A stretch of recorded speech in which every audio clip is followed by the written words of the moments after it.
Welcome to the College Knowledge Podcast, sponsored by the College Planning Network and Paradigm Financial Group. Whether you're searching for that right fit college, applying to college, or figuring out how you're going to afford it all, you're in the right place. You'll hear from deans, admissions counselors, student athletes, and scholars from esteemed universities and colleges around the country. We'll dig deep to uncover their insight and unique experiences. So whether you're a student gearing up for college or a parent with college-bound kids, sit back, relax, and listen. Like you, we have lots of questions. Our guests have the answers, and we're excited to share them with you. Let's get started.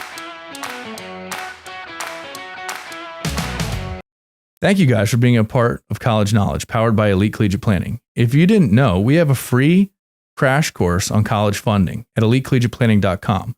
This will explain different types of loans, types of financial aid, savings vehicles, and much more. And remember, plan early and pay less. Hi, everybody. Welcome back to another episode of College Knowledge. I am your host today, Joe Kerins, and I am excited because when I have episodes where there's things that I'm not very knowledgeable on, I prepare and come to get educated, and that's exactly what is going to happen today.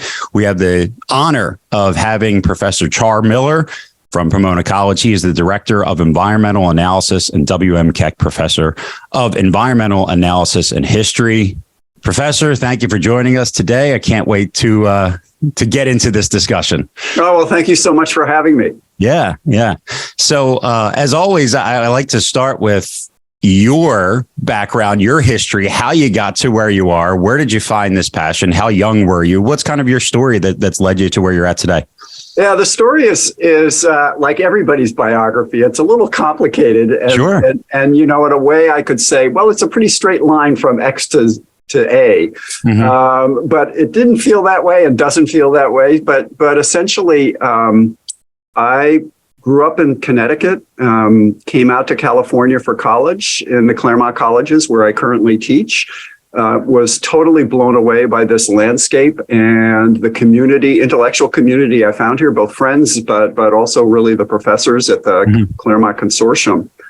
And I actually walked into, and this will be important for the parents on the call, I walked into one of my mentors' office, Dan Horowitz at Scripps College. And I said, in my early junior year, and I said, how did you become you? Great question. I'm really interested in what you guys are doing, not just the teaching part, but like you. Like, how did your life unfold?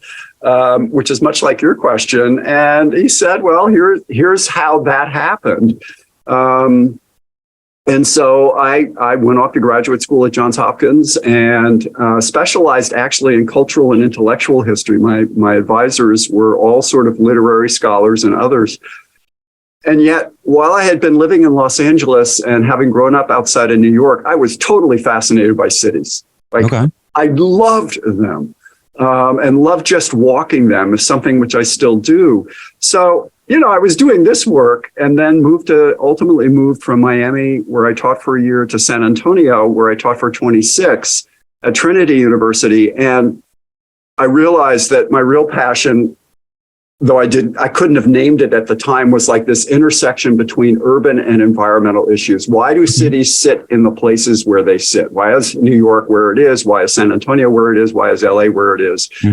And that sort of what we now call urban environmental landscapes or environmental history started to emerge in the 1990s. And I went, oh, that's what I'm doing. This is cool. Yeah. There's a name for it, which is really fascinating. But the other piece of this, and this is also important for those who are listening to the podcast, is that a lot of that was driven by the questions students were asking in my classes that, as you said in your intro, I didn't know how to answer. And it was like, okay, wait a second. Let's talk about that thing, whatever that is. And so some of what I did was to take kids out on bike rides to go look at sort of at the watershed, say, of the San Antonio River. And I said, look at how this city is put together around this thing. If I had been in New York, I would have taken them to the East River and the Hudson River and said, okay, let's start with these basic physical things and see how the city was put together. And as I knew from Los Angeles, living here as an undergraduate, it burns, it shakes, it slides, everything bad that can happen happens, as we know this winter with this rain. Yeah. And so there are some sort of like natural things that happen, and if you're paying attention, you have to ask, well, okay, then how does the city exist within these natural systems? Yeah. And I was watching my students. This is like late 90s, and all of them, virtually every single one of them, wanted to put their hands either on the ground, literally to plan, design, architect, or do something like that. And by the time I moved here in 2007, and I'm wearing my Pomona College organic farm T-shirt for today for this reason, the ones I ran into, they all wanted to be farmers. Okay. Like, as one mother said to me in 2008 at graduation, said, I sent my child from Brooklyn to this really great liberal arts college in California, and she wants to be a farmer. Yeah. I looked around and I said, they all want to be farmers. Yeah. Whether it is literally to be farmers or to seriously put your body on the line in terms of thinking about how to build buildings more resiliently, thinking about what streetscapes look like, they are very pragmatic. And so that pragmatism really drove my classes. I mean, everything that I've done since then has been organized at some level to help them understand the world they live in, to be sure. And particularly its environmental constraints, limitations, and also prospects, what we can do. Yeah. But it's also, it took me about 6 or 7 years. I've now been teaching 42. Took me the first 6 years, and I suddenly realized what my real job was. And my real job isn't to walk into a classroom. It isn't necessarily to do my research, which I love doing. It's actually to help students figure out their lives. Love it. And get into a conversation with them that is at once informal, but I'm trying to sort of help them become a bit more intentional and a bit more deliberate and thinking about how they can manage the classes they take, not so that everything is matchy-matchy. You take this class and you get that job. Yep. But there is a relationship between what you study and, at least initially, what your prospects are. And so that part actually became the most passionate, driven part of my work. And I've been very fortunate to work in colleges, at Trinity University and now in the Claremont colleges, where my role as an advisor, mentor, guide, and know-it-all is like, that's my job. Yeah. And so I think both the world I live in and the physical world I walk through every morning, and the emotional world that is my classroom, right? That sort of emotional landscape that my students and I journey through. That's what I do. Yeah. And I mean, there was a lot to unpack there. And one of the recurring themes that we have heard throughout episode after episode is the idea of mentorship. Yeah. You mentioned in your past, you had a mentor, and we actually had an episode it was only, I think 2 or 3 back, where it was about finding your dream job. Yeah. And laying out a roadmap and how important that is. But you did exactly what we talked about there. You went to a mentor and you said, how did you get to where you are? What do I have to do to do exactly what you're doing? And that is such a powerful question that can be asked. But you also had mentors in your life. And it's funny because what you're doing now, it's amazing how so many of these stories are similar. Because our very first podcast was with the dean of University of Pittsburgh. Yeah. And he talked about mentors in his life. And his phrase is lift while you climb. Yep. And while he climbed, there was people that helped him while he was climbing. And now that he's climbing, he's helping people behind. And it sounds exactly what you're doing. Yeah. But I want to also bring that up, that as students are in college, it is so important to, as you said, your classes became what they were because of questions that were being asked, right? And you having this passion of being a mentor and a guide is phenomenal, but students also have to realize that you might have to ask for that help. Oh, absolutely. And I think there's a lot of times when you're 18. I know when I was 18, I thought that asking for help was a sign of weakness. Yeah. The exact opposite. It can be exact opposite. A sign of strength because I like today, I said, I don't know about what we're going to be discussing, and I'm sure you probably hear this, but, when I think environmental science, immediately, where does my head? It's thinking wildlife, forest. Right. And immediately we're going to talking about urban environment. Yep. And you mentioned, why things are. And I go, oh, well, we're outside of Philadelphia. Schuylkill River runs right through. Schuylkill and the Delaware. It's one of those things. Probably if I really gave it time and thought, that makes sense. But now that you're saying it, it's like, oh, I never crossed my mind before. Yeah. So a couple great takeaways already as we get started. I love it. With that, and kind of saying this is immediately what comes to my head. What other myths, you joke about parents saying, oh, my child now wants to be a farmer. What do you think are some of the obstacles or the myths that students or parents face when they say, a student comes to mom and dad says, I want to study environmental science? What are some of the I'll say the things that aren't quite accurate that people believe, but to be true? What do you think are some of the So this is why mentoring is so important, because you get to have these conversations with students. And one of the first questions I asked them, I said, so whose education is this? Okay. Is it your parents or is it yours? Yeah, great question. And I said, okay, my job isn't to stand between you and your parents, but it is maybe to help you understand what the question they're actually asking. They're nervous. They're worried about you. Sure. And you need to be honest with them about that worry. You have to acknowledge it, right? Because someday you might be a parent also, and you'll be in the opposite position. And maybe it's time to start to think about that. So I think, so let me put it this way. At Trinity, I taught in a history department and an urban studies department and contributed to their environmental studies program. Okay.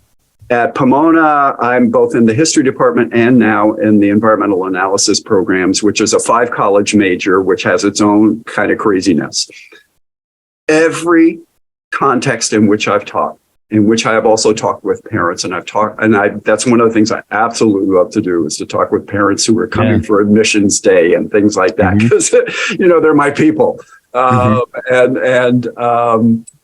Every single, I don't care what the intellectual context would it be or the disciplinary context, they ask the exact same question. What can my child do with a degree in urban studies, in history, in environmental science, in environmental analysis or studies or whatever the term might be? And my quick answer is anything. And the reason why I say that is that it actually doesn't matter what they major in. Okay. They are coming to college because of the experience of taking classes and interacting with faculty and their peers and themselves, trying to figure themselves out.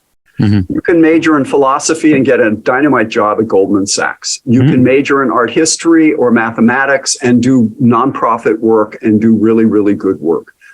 The key is that you go to college, that you learn how to think right and speak with some passion and persuasion, which actually they come in with anyway. And our job is to tweak it. It isn't, it's self-selective. These are very smart kids.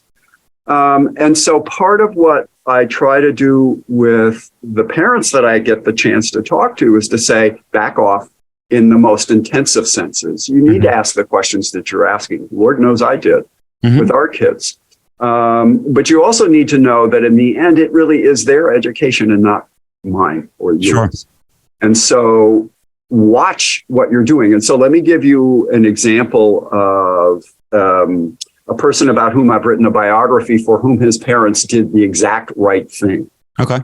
Gifford Pinchot, who was the founding chief of the U.S. Forest Service, close friend of Teddy Roosevelt. They did extraordinary work in the conservation movement of the late 19th and right through the middle 20th century.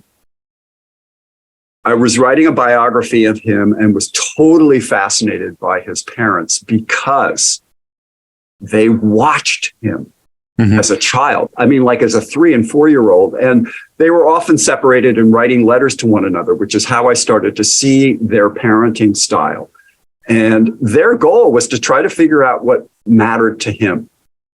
And so they're talking about the fact that he loved to go fishing. He loved to go walking in the woods. He'd slop in the meadows and rivers and stuff. And I'm sure they were upset by ruining his clothes, but really they're watching him. And they went, this kid's got to have a profession in the outdoors. Well, there was nobody called a forester in the United States. So here's where their genius is also their sort of stage parent, in which they're starting to set up the stage whereby he can get the education. I mean, they're rich and they can do this, but I was transfixed by the parenting style. And I think that's probably what I would urge parents to do, is both be observant and a participant, obviously, but really to observe what is it that's driving the child. And if the child comes to him and says, I want to be a mathematician, wow. Yeah. Like, phenomenal. Go for it. Same with a history degree. Our son, before he went off to college, said, nah, Dad, I don't want to be a historian. And I had never said he should be one, never, not in the world. He said, I want something more active. And so he came to Pomona College, as it turns out, when I wasn't here, and walked into a history class and went, wow. And so became a history major. He's now he worked on Capitol Hill. He did he's been doing a lot of different things, but it was like, I took a lesson from that one. Like, what they say they don't want to do, fine. Right. Let them have that leeway. Yeah. And then watch what happens. Yeah. Right. Because they grew up in an environment. And, some of the ways in which I've also seen this at the other end is, the other episode I love in this college life is alumni weekend, when the students come back. Yeah. Last year, the first sort of in-person alumni weekend we had in 3 years, I was standing on a corner in Claremont, close to campus. And first one of my alumni came by from the class of 2012. So they had 10 years out. And we're chit-chatting.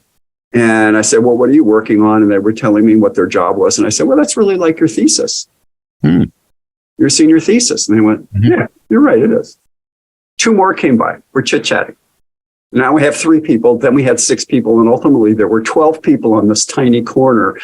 Every single one of them was doing work that one could have said was directly related to their senior thesis. They had gone off and done other things, but it was like a rubber band. The thing that really interested them, whether it was transportation or mobility or housing or whatever it may have been when they were seniors, they went off and like a rubber band, it stretched out and it came back to the same core. Interesting. And totally fascinating. Yeah.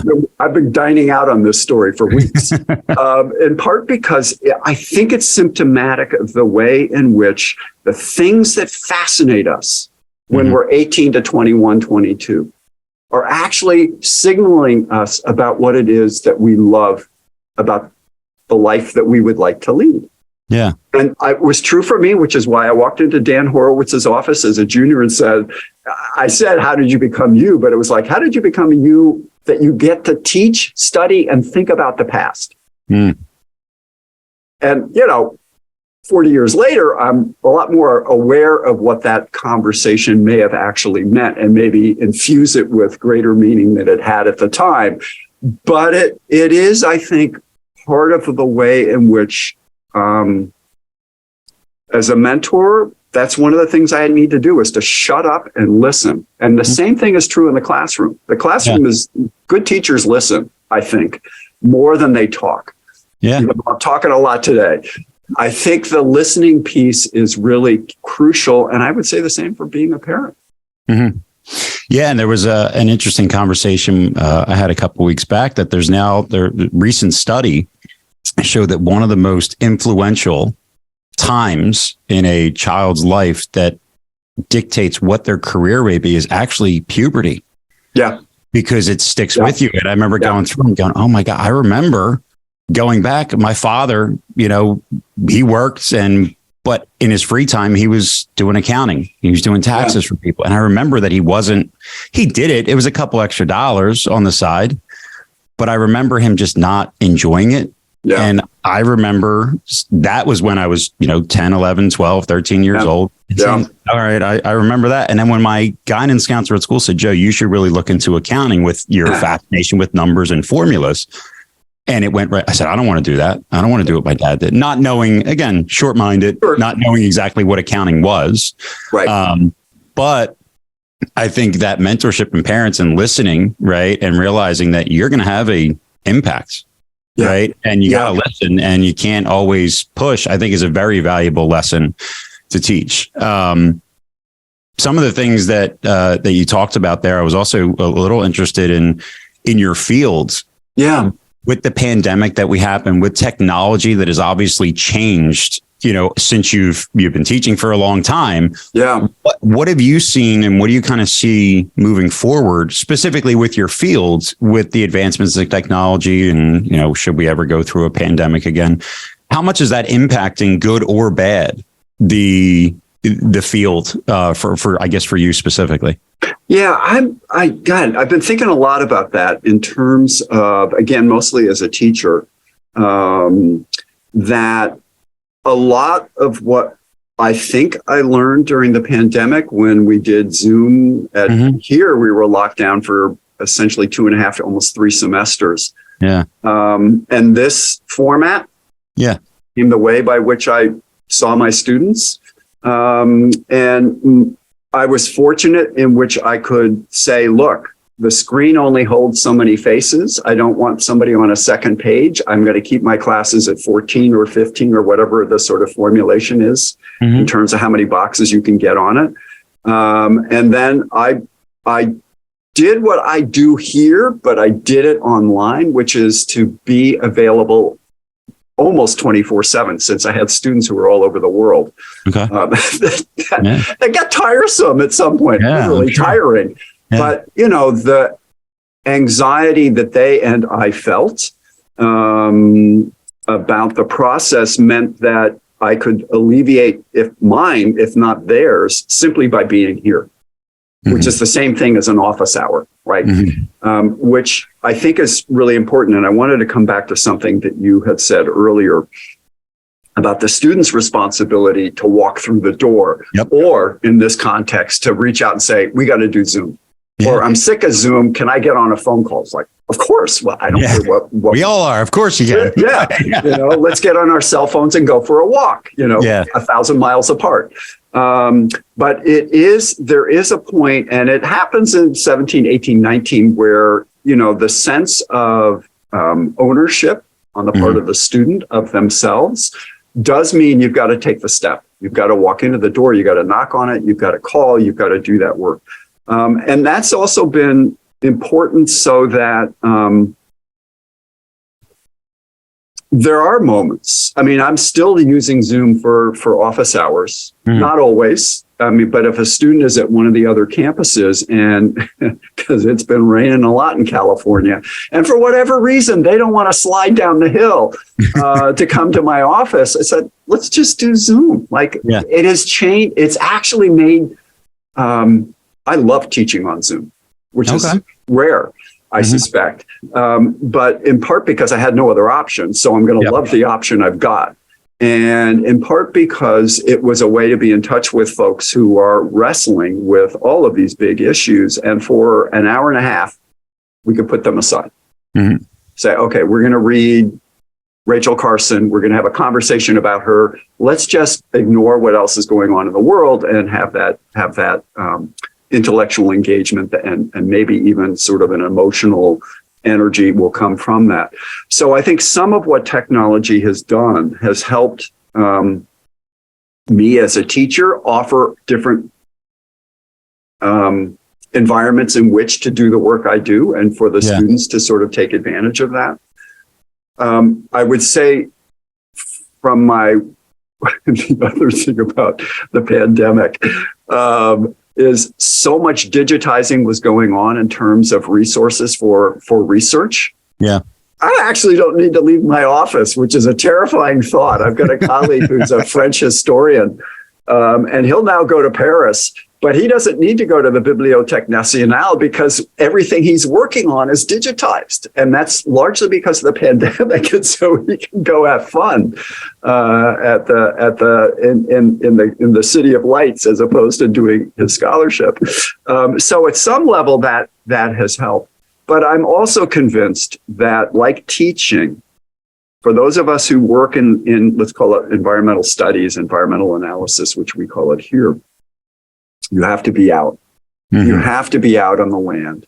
And so on Monday, as an example, I'm taking my students and I are going to the Los Angeles River, which should be running high, which is a rare thing. So it's going to be really fun to do it. And in part, as I was saying before, when I was taking kids on bikes to go look at the San Antonio River, we go in part because we need to see it. We've been reading about it, but that's an abstraction. Mm-hmm. You have to get to the site to get a feel for it. And this is, geologists do this all the time. Historians rarely or less frequently. But for me, putting heel and toe to a place is a way to know it. And so we get to walk in the river, and it's almost baptismal in that, once you do that, you go, oh, wait a second, this is a river. It's not just a concrete ditch. There's water flowing in it. There's blacknet stilts who are feeding in these waters. Other biota are there taking advantage of it. So it's got all of these natural features. We just don't think it looks natural. Mm-hmm. So that's the problem, not the fact that it is or isn't a river. Hey, everyone, go ahead and book a free consultation at elitecollegiateplanning.com for help with all of your college needs. Remember, plan early, pay less. And those kinds of experiences, you can't replicate on Zoom. I can show you 1,000 photographs of the LA mm-hmm. River and you'll go, yeah. No, that just does not work. And some of these are beautiful photographs and paintings, but you really, that immersiveness Zoom mm-hmm. can't do. Sure. We can create a semblance of it, but we can't really do it. And so at some level, technology has precise limits, great opportunities, but also precise limits. Mm-hmm. And for both teaching, reading, writing, and research, all of us are trying to figure out what those prospects are and what the problems are. Got it. All right. So a couple of things. One thing that I did want to come back to, because you mentioned that the short answer when a parent says, all right, if my student studies environmental sciences, what type of job can they have? And you said anything, right? Well, I know that there are some professions where you need a specific major, but I also agree that it comes down to passion and learning. And I know that there's some colleges out there that they don't want you to declare a major because they want to help you find out what truly is the best fit for you. Right. But if there are students that maybe it's like the biography you wrote, where there are certain characteristics or there is a desire, because I know there are a lot of young teenagers right now that they want to change the world. They're very, very focused on making sure the environment is taken care of and social justice issues. And I know they're very passionate about it. When you have a high school student that maybe is thinking that this is the path for them. Yes. Any advice that you would give them, whether it's to figure out if their major is correct, if it's finding the right school? What would you say to a student that maybe they love the outdoors? What would you say to them? Yeah, that's really great. So one of the things I do when I meet with prospective students, and I do that a lot, is to ask them a series of questions that seem open-ended, and they are, but I just want to see how they are thinking about themselves. So if you read the newspaper, magazines, or whatever, what catches your eye? What are you drawn to? Mm-hmm. And if they say something environmental, and I said, okay, so tell me about how you best learn. What's the classroom setting that you best learn in? Great question. Go to a very large house school of 3,000-4,000 kids. Like, where in that environment are you, do things start popping for you? And if they say, I'm taking this elective class, which is rare in many high schools, but, I'm in there with 6 people. It's like dynamic and this thing and that thing is going on. Or I'm in a calculus class and the teacher is killing it, even though there's 40 people in the classroom. Mm-hmm. Okay, did you just hear what you were talking about? Look at when you come alive. Yeah. And it could be about the subject, and it could be about the teacher, and it almost always comes down to the teaching, whether big or small classroom. And so then I say, okay, look, this is what a place like Pomona or Williams or Amherst can do for you. They're small classes. We are all in these places because we love to teach, and we're also really good scholars, but we're teachers. And I say the difference between a place like this or the University of California at Berkeley or a SUNY, the University of Virginia, the difference is they do retail, we do retail, they do wholesale. Okay. That we're like the mom and pop shop where you come in and have these relationships and all of this stuff happens. You can get a brilliant education at a place like Berkeley or Colorado, but you're going to have to fight for it. And that's not a bad thing. Right. Thousands of people have gotten their BAs and BSs from those places and done brilliantly, but it's a different landscape. And I sort of following our son around the country on these college tours, I was watching him look. And his grandparents, my wife's family, grew up in Berkeley. He thought he was going to go to Berkeley. We went on the tour. The tour took us to a classroom that seated 800 people. And he went, not doing it. Yeah. He put one foot on Stanford's campus and went, too big. So he had seen me teaching at Trinity University, 1,700, now about 2,000 students. That's the world that he understood. And it took me until that moment to understand what he was looking for. And I said, let's go south. I have some colleges in Claremont that you might be interested in. And so he came to Pomona. But there was a lesson in that, which is there are some kids who looked at an 800 classroom and went, oh yeah, social, I can really get into this. I'll sit in the front. I'll learn what I need to learn. So part of the conversation with prospective students is like, how do you learn? What's the best environment in which you learn? What's the subject that really grabs your attention, or subjects? In the case of large universities, they want you to declare your major right away so that they can channel you into a college inside the university.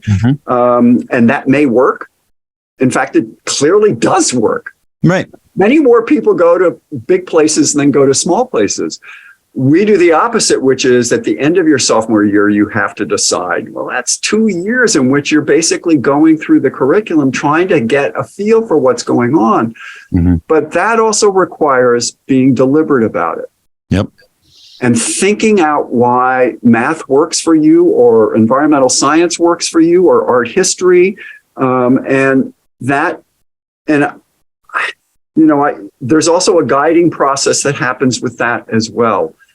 Because if, in fact, you want to become an architect and you're at a small liberal arts college that does not have an architecture BA, well, we solved that because students came to us and said, look, we want to be planners, designers, and architects. So we called up some key architectural schools and said, well, what do they actually need to know before do they come to you for a master's in architecture? And they said, look, liberal arts degrees are brilliant. If you can add these kinds of things to that mix, they're going to be highly competitive. We can do that. Yeah. And so that's what we did. And now we have a stream of students who are going off to design, landscape, architecture, urban planning programs. There are summer programs that sort of accelerate some of that.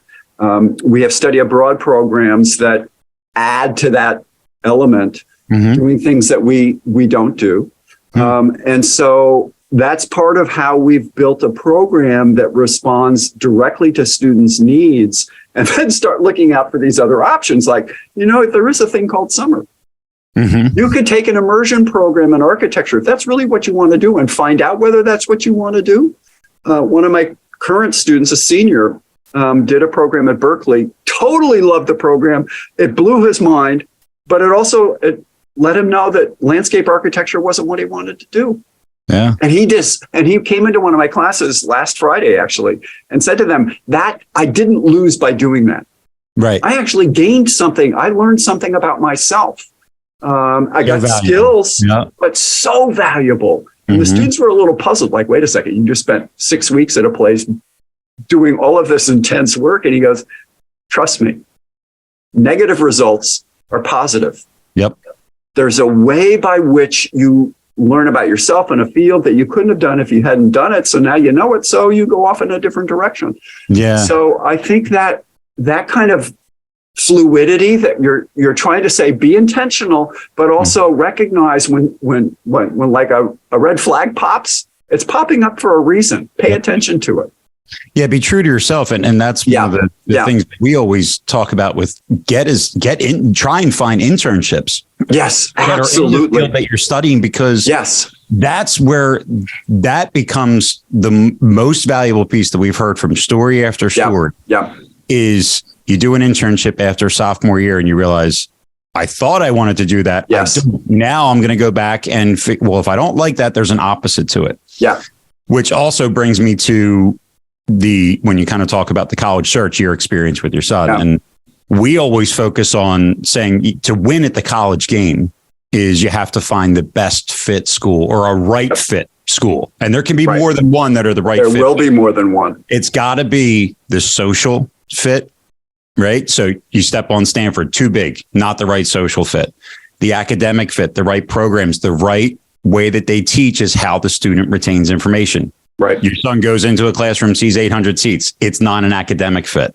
The one we like to help people with is the financial fit as well. And people look at the sticker price of a school and don't always realize that that's not what it's actually going to cost. So absolutely. We help families, understand the financial side and put a plan together. But you mentioned some very valuable pieces there that, I don't think that always high school students, realize that there are certain classrooms in college that there's no such thing as raising your hand. Oh God, no. And you might need that. You might need the smaller setting. And the other piece that really I'm curious, and maybe but the first thing that came to mind when you said you had students that had a passion. Now, number one, you're in smaller classes. You have the ability to listen. Your department and how you're describing everything, you obviously care about your students, and you guys went and figured out for these students, how can we do this for them? My initial thought is maybe those big schools, they don't have that same relationship. They might not necessarily say, hey, what do we have to do to change to get students what they need versus this is what we have. Take it or leave it. I don't know if that's exactly how it works, but I would think the smaller colleges, they might be willing to adapt rather than these big schools that go, well, if this isn't for you, you should have come here. We got plenty of people behind you that could fill that seat. So it's just a little bit more intimate. I'm curious if that, and again, I might be dead wrong, but not saying big schools don't care about students, but I think that when you're a little bit more intimate, I think that it makes it a little bit more possible.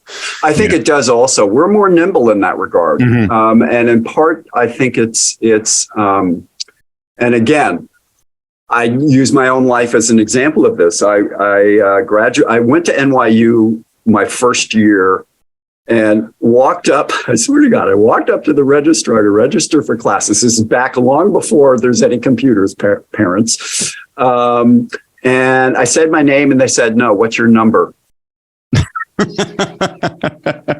Yes. I literally had this shock.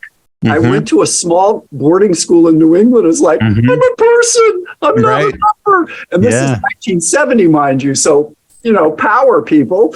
And I went, oh my God. And then walked into classrooms that were just not designed for me. And I realized belatedly, I did the whole thing wrong. I wanted to be in New York City. I loved that place and I loved the city. I just hated the university and ultimately dropped out, went to work for a year and then came to a place, Pitzer College in Claremont, that I knew by design was much more like my high school and how I learned. And then left there and went to Johns Hopkins for graduate work in Baltimore. Not a huge place, but a place that specializes in graduate education. And I walked into those classrooms and I took a lot of undergraduate classes just to see how they were teaching. And I went, oh my God, the people in Claremont were much better teachers. That's what I want to be. I don't want to be these guys. And so that's sort of shaped the choices I made as a teacher. But I think there's a couple of things in what you say, which is that that retailness of small colleges, of this engagement across with parents, with students, with prospective students, and with alumni. I've got a huge number of alumni that probably are sorry they gave me their emails post-college because I just send stuff out like crazy, but I love doing that because in part, they are really interested in reaching back. You talked about sort of climbing up and helping up. That whole notion. Our alumni do that. They send me jobs and say, send this out to the listserv. They will tell me, look, that kid you sent, wow, unbelievable. Yeah. Send me more like that. Right. And so I feel like I'm in a job information center, but I don't know what else I should be doing. Right. I think that's really central. But I want to come back to something you said about internships. And they are crucial for two reasons. One of which is the student gets to put on the clothes metaphorically to see if they fit. And if they feel either way, what they should also do is has informal informational conversations with their supervisors. Like, how did you become you? Like, I noticed you went to this place and got that degree, but you're now working at, I don't know, some financial office. Like, that doesn't make sense to me. How did that path happen? And if you ask that, you're really helping yourself see what pathways, plural, are available to you because other people have done it that way. And related to that, most of our students, I would say 90% of our students ultimately go to graduate school. They don't want to go right away. And they don't want to go to right away because they've been on the escalator for 16 years and they want to step off. They want to work. But the reasons also they want to work is they'll figure out over the next 2 years what graduate training they actually need to do the work they really want to do, which they couldn't necessarily tell you as they step across the stage at graduation. Right. I think it's brilliant. Because it means that they're giving themselves some time to sit with themselves and figure out this next step. And they ultimately will all go. I mean, some of them know immediately. And in fact, the young man I was telling you who had gone to Berkeley, he's gotten into virtually every architecture school that he wants to go to because he's really good, but he knows that that's his path. For many others, it's like, yeah, I get it.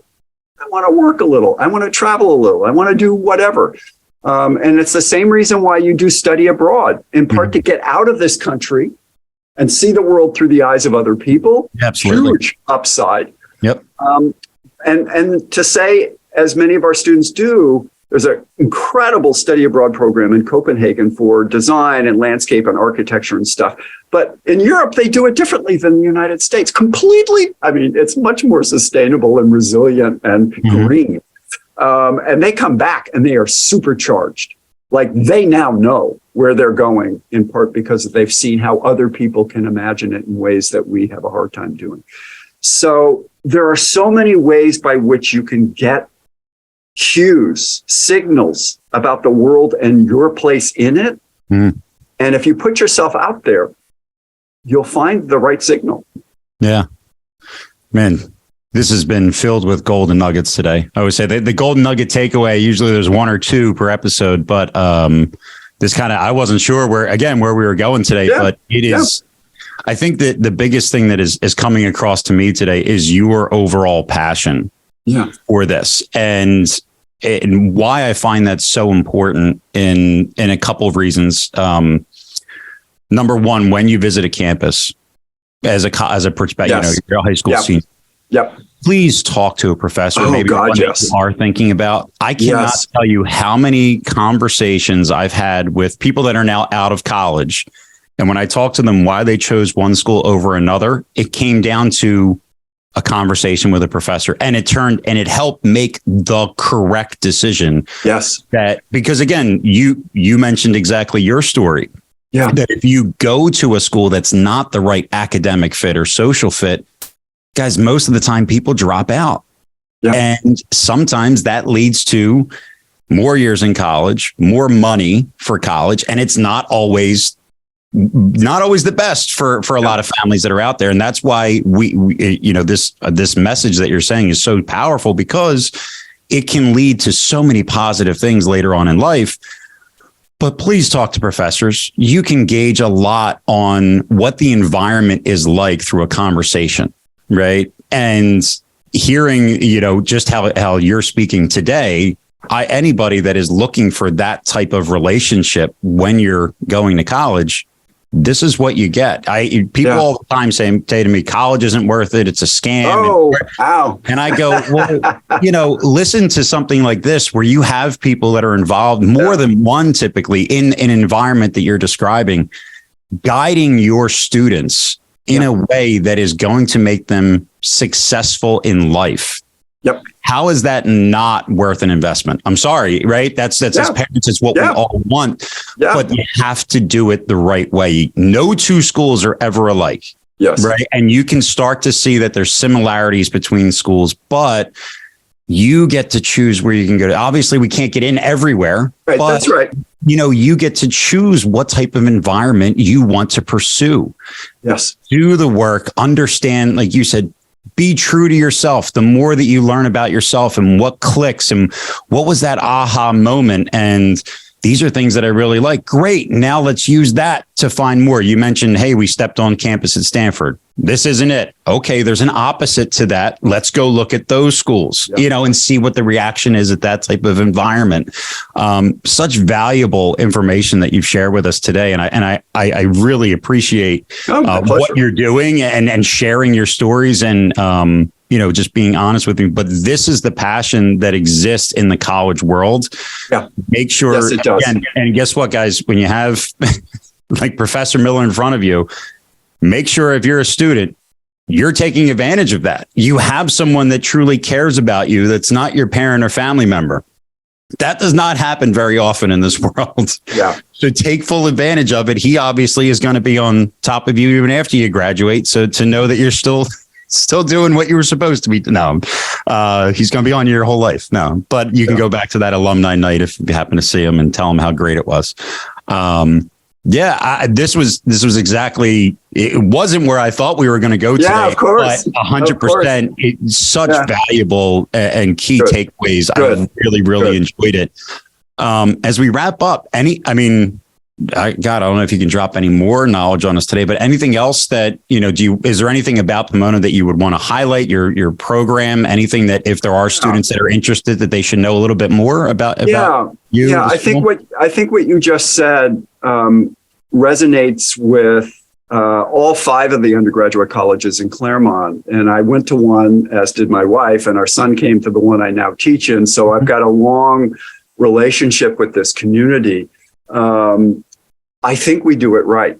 And I think what we do right is at once the advising and mentoring processes, the small classrooms, which I think in those places, students run the classroom. They have to, because ultimately it's their education. And to do that, you really have to be active agent in your own classroom. And there's an extraordinary capacity to get a better sense of the worlds you want to change and live within. Those things are critical. And, I think the sort of retail nest that I've described is for some kids the best place. It's not going to be for everyone. And obviously these are tough places to get into. But I would say, and to go back to the techie piece, email is genius. Because if a student doesn't feel quite yet comfortable walking into my office, send me an email. It's almost anonymous. It isn't really, but I'm going to get back to them in a way that is every bit as personable as a face-to-face and sort of coax them along, nudging a little. Okay, well, why don't you come by and we can get coffee or tea or whatever it is you drink. And I think those kinds of informal and formal engagements ultimately end up having known a student for 3-4 years in something that's the most valuable thing I can give them in the end. And that's a letter of recommendation. And, in Claremont, the letters of recommendation tend to be 2-3 pages. And you say, well, why would you write that much? Because I have that much to say. And how do I have that much to say? I know the student. And That's how do great. I do that? Because I know what the admissions committees are looking for. Yeah. And it's like, these kids are smart. Yeah. Like, yeah, everybody is smart. So tell me how they do their smartness, like in a classroom, on a senior thesis or project, in their internships. What do they know? How do they know it? And to me, as I told a student last week who asked me to write a letter, I said, this is kind of a love letter back to you. This is when I get to say to you, thank you. Mm. That's fantastic. And I don't think I can do that if I was teaching in a school of 50,000 people. Right. So I would try. Right. Sure. But in the end, you know, these are pretty, these are intense relationships. And ultimately, I get to sit back in my office and write to an admissions committee and say, it isn't just intense. This is about a person who's ready to do what it is you're teaching. And you're going to be lucky to have them in your classrooms, in your seminars, and in your offices. Yeah.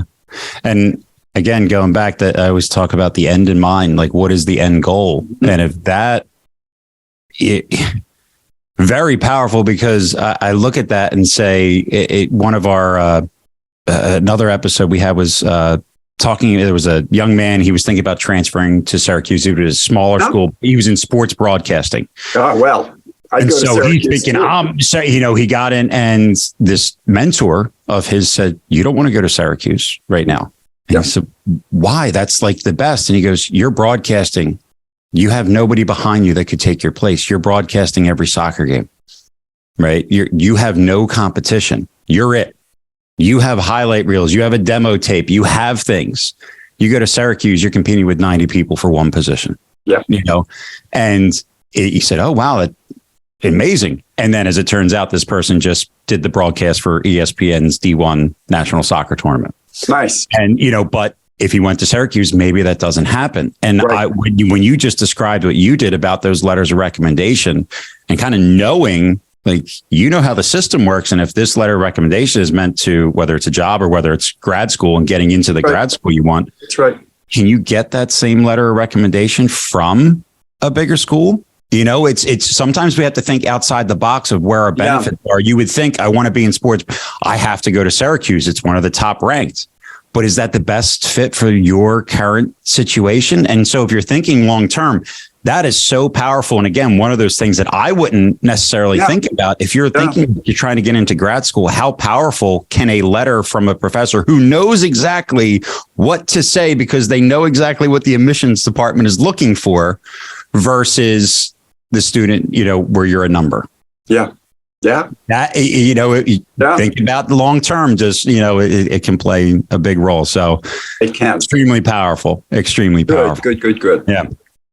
Professor Miller, this was fantastic. Good. I'm glad. Probably, honestly, one of my favorite episodes. I know I might say that a lot, but no, this truly was. This was I'll great. Just pretend you've. No, it really was. It truly was. I really enjoyed the entire time that we had together, and I hope the listeners got as much out of this as I did. But so much great stuff. And really, again, I can't appreciate your passion and what you're doing for students. Keep up the great work. Thank you. And I can see why, you know, you have the accolades and the awards that you do, because it comes out and it's just natural. I can see it. So thank you. It's all well deserved, sir. And hopefully the parents see it as well. Guys, this has been another episode of College Knowledge. Thanks so much for joining us, and we'll see you again next week. Thank you guys for being a part of College Knowledge. You know your support means everything to us. Please leave us a review and help us grow and help more families.